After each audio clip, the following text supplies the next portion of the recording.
Alright guys, this is how NASA will build their Artemis moon base. I think this is one of the coolest In March things. 2026, NASA revealed an ambitious new plan for the future of American space exploration. On the surface, this is a blueprint for colonizing the moon, which is incredible, but the even more important...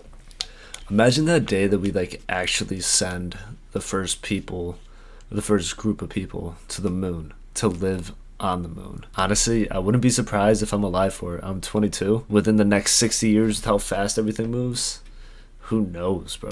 Revelation is that NASA itself has fundamentally changed into something that the world has not seen in decades. And the reason for this change goes deeper than just new leadership.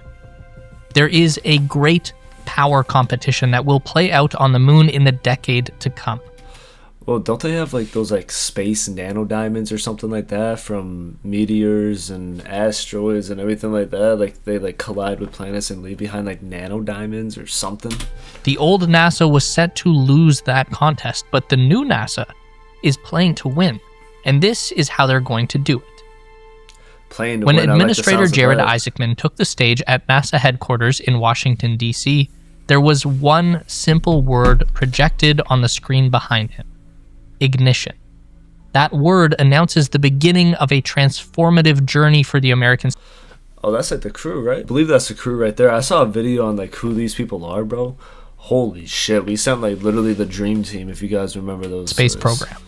The status quo has been rejected and replaced with a new direction to set high expectations and then meet them. Isaacman acknowledges that for decades NASA has been spread too thin. They've tried to make everyone happy and in the process have accomplished very little. The result has been billions of taxpayer dollars wasted and years of progress lost. He also... If there's one cause of pollution or something like that at all, depending on what you guys feel on that or not, I mean, if there's going to be a cause of pollution, it might as well be some cool ass shit like this. You know what I mean? Fuck people going to work. Fuck, get rid of all that shit. Going to goddamn space? Going to the moon? Again? Made it clear why that change must begin right now, because there is more to lose than just time and money. There is a great power competition with the... I mean, you could lose lives, too. I mean, I remember when I was a kid learning about the Challenger mission, bro. That shit, man, that shit was sad. ...to stake the first permanent claim on the moon. And this is nothing like the space race the world saw before in the... If there's any country that's going to go through and claim some new territory, man, it might as well be the U.S. 1960. I mean, we literally have a period of our existence in the U.S. called the 13 colonies. You know what I mean? But this time, the goal is not flags and footprints. This time, the goal is to stay. You should probably be in the best agreements with what is best for the nation. You know what I mean? And give up the moon. That you live in. Now we have heard these words before from NASA administrators and politicians over the past decades, but words are hollow without actions, and historic actions require intelligent plans, which is the one thing that NASA has lacked since the very beginning of the Artemis moon program. Better late than never. A detailed, achievable, step-by-step blueprint for the Artemis moon base. What is this? Orbital assets. So they want 2. I believe that's satellites. That's probably ships. This is where shit gets crazy, though. Has finally arrived. And it all begins with a complete overhaul of the moon landing schedule as we have come to know it. For the first big change, there will be no boots on the moon for Artemis 3. This has been reformatted into a dress rehearsal mission that will play out in low Earth orbit. Now, this probably sounds counterintuitive to everything we just said. Where is that? What is that there? What landmass is that? It's huge, whatever it is. But it's not. Because the old plan had a jump from Artemis 2, which is a crewed test flight of the Orion spacecraft, to landing on the moon using an entirely separate and unproven HLS vehicle. This was an unachievable goal, and the risk factor was so high that it never would have gotten off the ground. So the launch date became a can that was kicked further and further down the road with every year that passed. Under the new direction, Artemis 3 will instead feature the crewed Orion spacecraft and the lander vehicle meeting up in low Earth. Wait, is this for Artemis 2 or Artemis 3? I hope that they talk more about the Artemis 2 stuff. They're supposed to get back tomorrow. Orbit for a rendezvous and docking procedure. I think the day that this the video crew goes will out, then transfer into the lander for a test of the life support, communications, and propulsion systems. If possible, they'll also test the new lunar EVA spacesuits inside the lander airlock for the first time. Doing this in low Earth orbit means that problems can be solved and lives can be saved if anything doesn't work as expected. For sure. We already know about the Orion spacecraft, but this...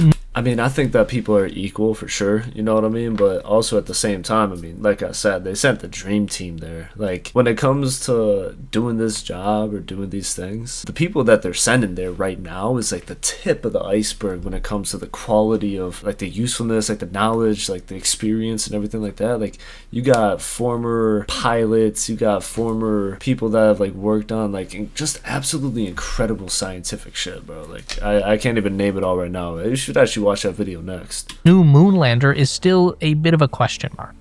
For many years now, this was assumed to be a lunar variant of the SpaceX Starship, but now that is not so certain. Isaacman has confirmed that Blue Origin is back in the race alongside SpaceX with their Blue Moon lander, and one or both of these vehicles will be tested on Artemis 3. It all depends on who can get the job done in time for launch. This is a big aspect to the new direction at NASA. Even SpaceX can be put on notice. Right? Just because you won a contract in 2022 does not mean you are guaranteed a moon landing.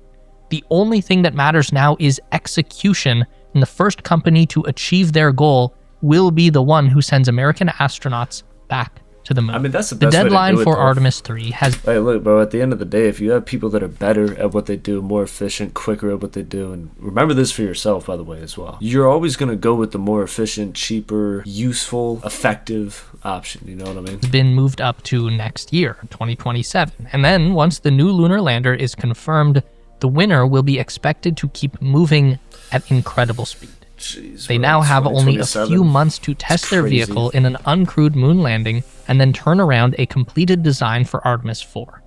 This mission is now scheduled for early 2028, and this is when America returns to the moon with a landing in the South Pole region. But, like Isaacman said, this is not about flags and footprints, so to make their point clear... If they land there, will they just fall off, though? I mean, how does that work? NASA will land people on the moon. I actually asked that kind of as a joke, but also at the same time, though, now that I am thinking about it, I guess maybe they just have, like, severely low gravity. Again in 2028 with Artemis 5 scheduled before the end of that year. Now, that sounds overly ambitious, but this is how NASA used to operate in their golden era. The turnaround time between the first moon landing on Apollo 11 and the next landing on Apollo 12 was just 120 days. And this is more than just a flex. This will set the new tempo for a... That's back when shit was efficient, bro. Like, you might not have agreed with what the government was doing, but nowadays, man, like, go to the DMV once. Shit, go there with an appointment. Still be waiting. American moon landings with a crew arriving on the surface once every 6 months from here on out. This is also where NASA's commitment shifts to establishing their permanent outpost on the moon. And that begins with prioritizing surface operation over everything else. So the Lunar Gateway space station that was originally planned to orbit the moon, that's no longer on the table. But it doesn't mean that time and resources spent building the gateway have been wasted either. All of the hardware that has already been developed for the station is being repurposed into the design of the first moon base. The construction of that base will happen over 7 years, and that's so much shit going on right there, bro. Like, I'm sure if you spent every single day working on that type of stuff, like, you know what shit is, but man, I mean, that shit looked like a project file. You know what I mean? Like, all the different layers and everything like that. Like, base. The construction of that base will happen over 7 years, and NASA has set themselves a budget of $20 billion to get this done.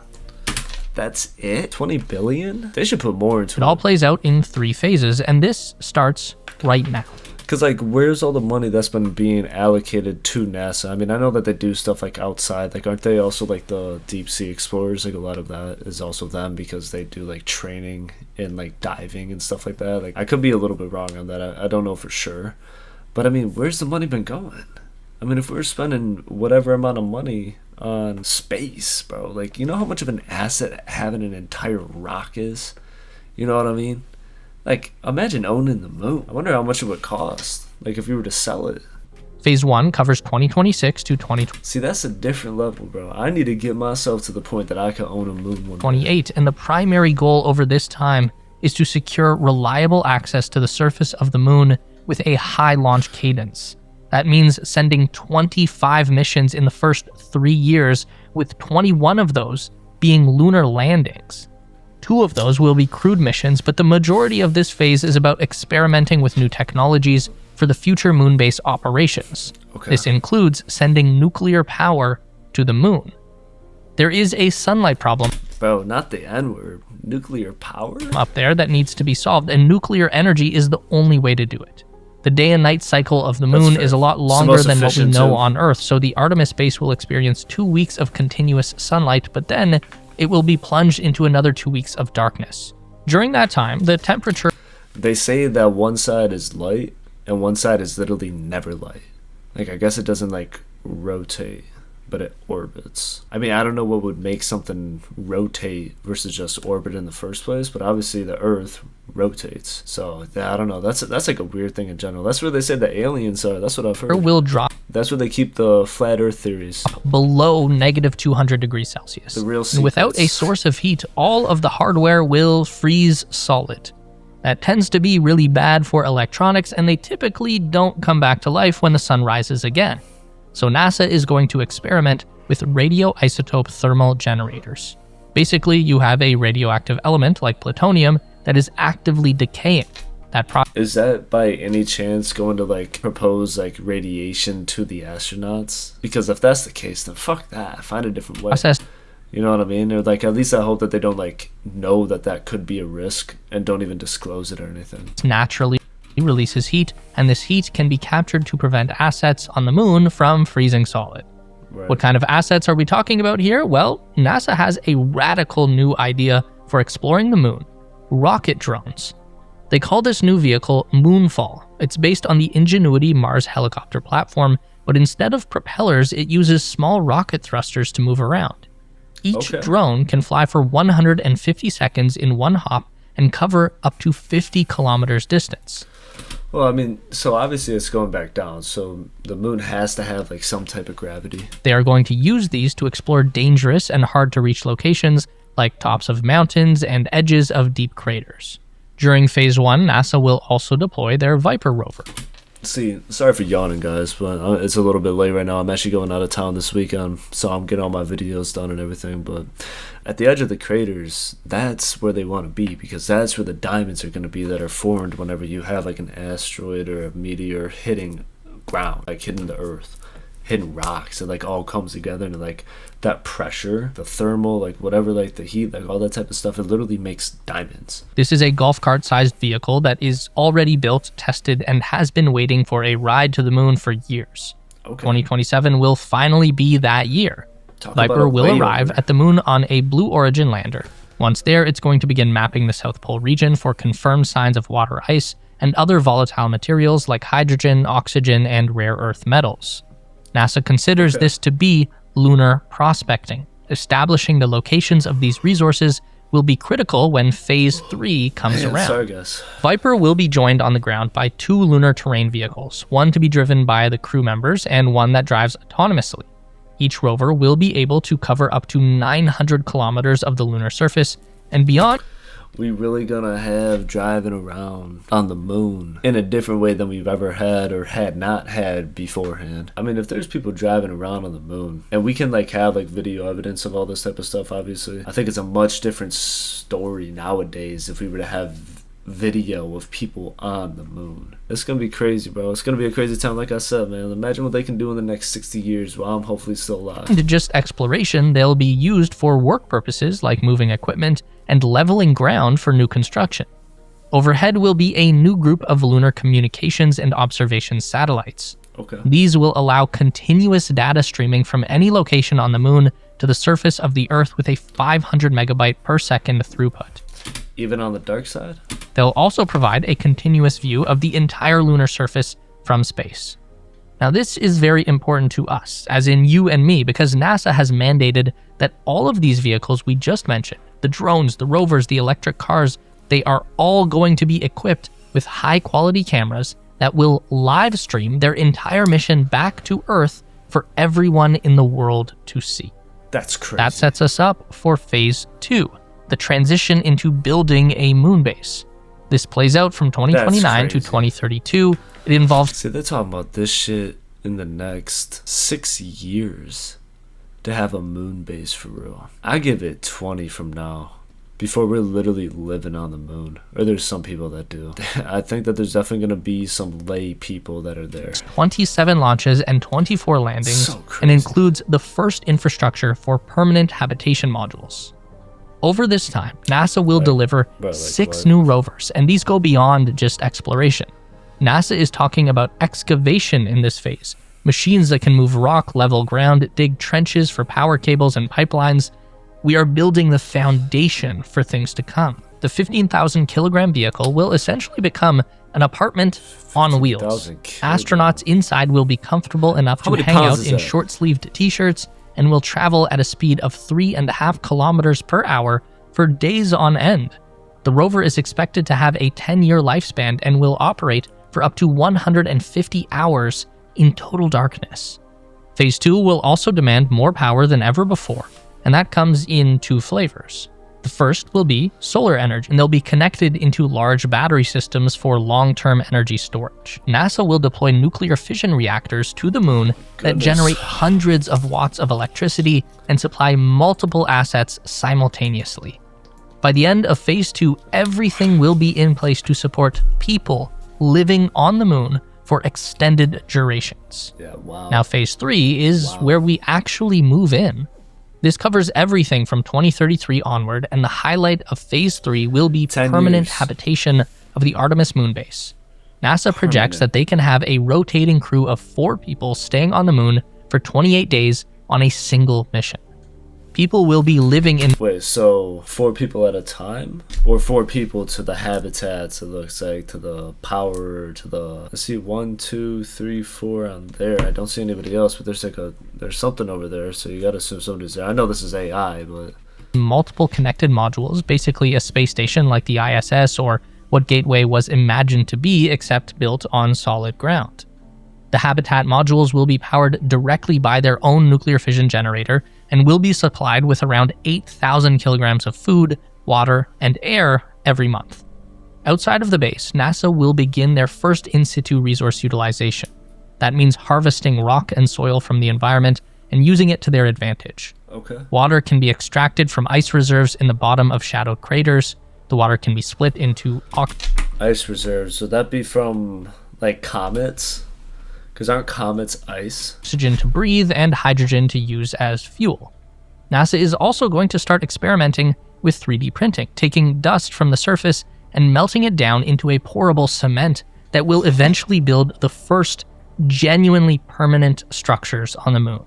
Now, if you're thinking that this sounds like We gonna have moon cement before we got goddamn GTA 6, bro. doing the impossible, then Crazy. you are not crazy. NASA has admitted that what they are trying to achieve is very nearly impossible. But that's kind of the point. We're not doing this because it is easy, but because it's hard. The Chinese are Was it Ignite or Ignition or something like that? also fully prepared to do hard, nearly impossible things. These are the stakes of the new space race. Good enough is no longer good enough. And NASA knows something that When was the last time good enough was good enough tomorrow? You know what I mean? Like, if every day people are getting better and better and better and better and better, that means that good enough is becoming worse, and the people that are not good enough are still also becoming better, trying to chase good enough.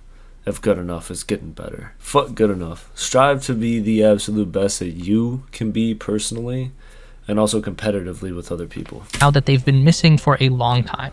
Because the real key objective of this whole Artemis plan isn't actually to build a moon base.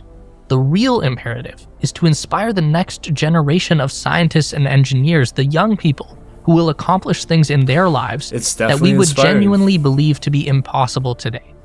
But those kids will never do that if they don't have the motivation to go out and make it happen.